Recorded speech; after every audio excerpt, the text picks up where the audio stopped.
Welcome, Bills Mafia. Buckle your seatbelt because it's that time of the week. This Bills bus is about to travel back in time. It's Halloween, October 31st, 1915. The leaves have fallen, the air is cold, and football season is beginning to turn rough. Families gather under the gray autumn. Children prepare for Halloween night. And back in 1915, the holiday looked very different than it does today. Bonfires burned, pranks filled the streets, and on this Halloween afternoon, the undefeated All Buffalo return home to Ryan's Park to face the Iroquois Indians. And something about this game already feels different.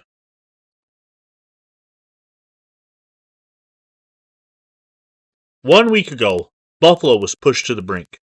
A brutal, scoreless battle in Rochester left all Buffalo but battered and exhausted, but still undefeated.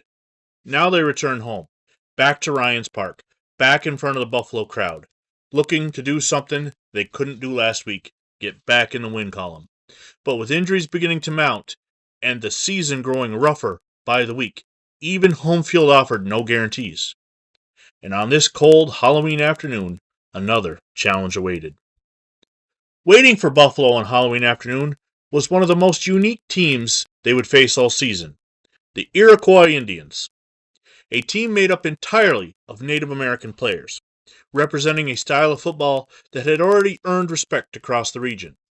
Now, before we go any further, there's an important historical note to make.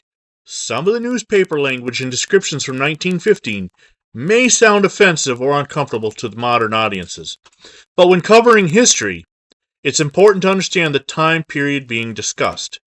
The articles we reference in this series reflect the language and attitudes of their era, not the views of today. And in 1915, the Iroquois Indians were widely respected as a tough, physical, and disciplined football team, a team fully capable of handing Buffalo its first defeat. And on Halloween afternoon at Ryan's Park, that challenge was waiting. As Halloween approached, the buildup around Ryan's Park continued to grow. The headlines promised fine football for Sunday, and many believed this matchup could become one of the hardest games Buffalo would play all season.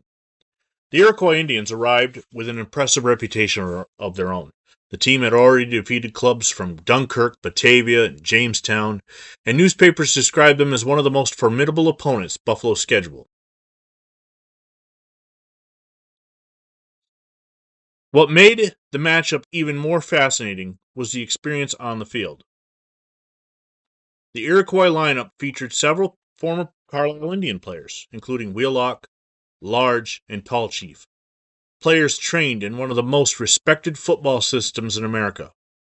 Meanwhile, Buffalo prepared to counter with what newspapers called the strongest 11 ever to represent the city.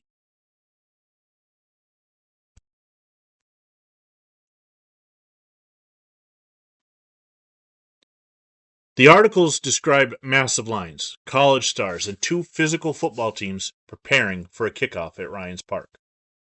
By kickoff, the Halloween crowd expected something special, and the stakes continued to grow, because now every opponent wanted to become the first team to score against Buffalo. On Halloween afternoon in 1915, Ryan's Park was ready. The headlines after Halloween were impossible to ignore. All Buffalo 11 overwhelmed the Redmen. Scored with ease.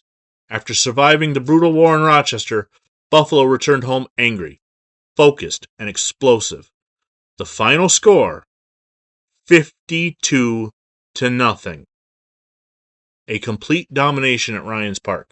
Touchdown after touchdown, as the all-Buffalo team overwhelmed the Iroquois Indians on Halloween afternoon. Jeffrey scored twice. Johnson added two more. Sherman scored twice.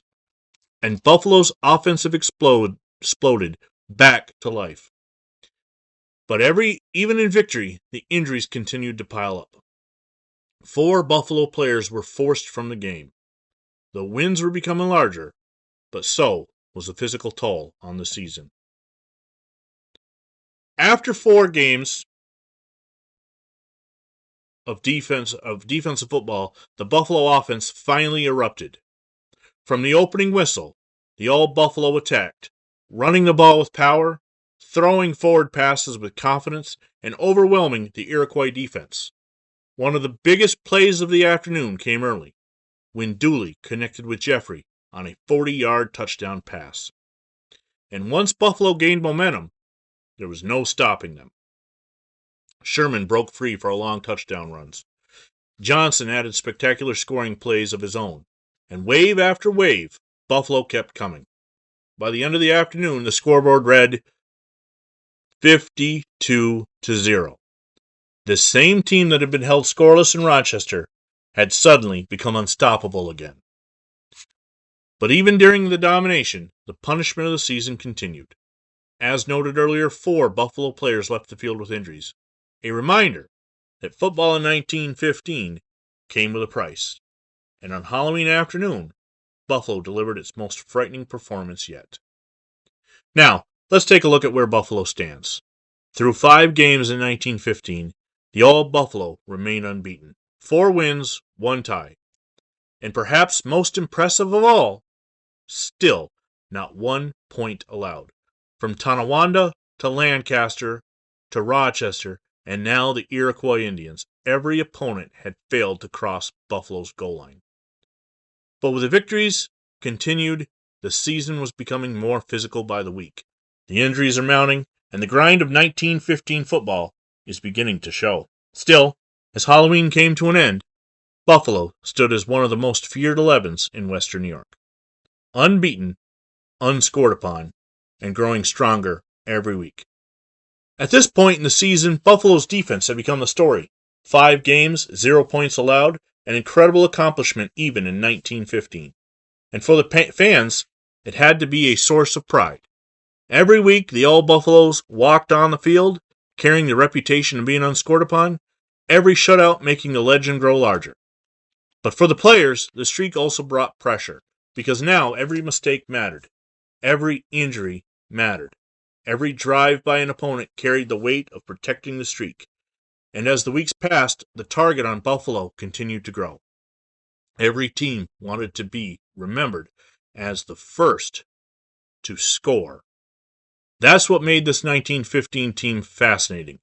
They weren't just trying to win football games anymore. They were trying to protect something bigger. And every shutout, the pressure only increased. As October of 1915 comes to a close, the football season was beginning to take its toll across New York. Players are battered, lineups constantly changing, and nearly every team was struggling to survive the growing list of injuries. But Buffalo kept finding answers. Week after week, new players stepped forward, new stars emerged, and the Old Buffalo continued to roll on. Long before modern football created the phrase, next man up, Buffalo was living it. One player hurt, another stepped in, one lineup shaken, another found a way. Through 5 games, the results remained the same. Buffalo unbeaten, Buffalo unscored upon, and Buffalo growing into one of the most dangerous football teams in Western New York. But with the season winding down, the question remained, how long could they keep surviving the punishment of 1915 football?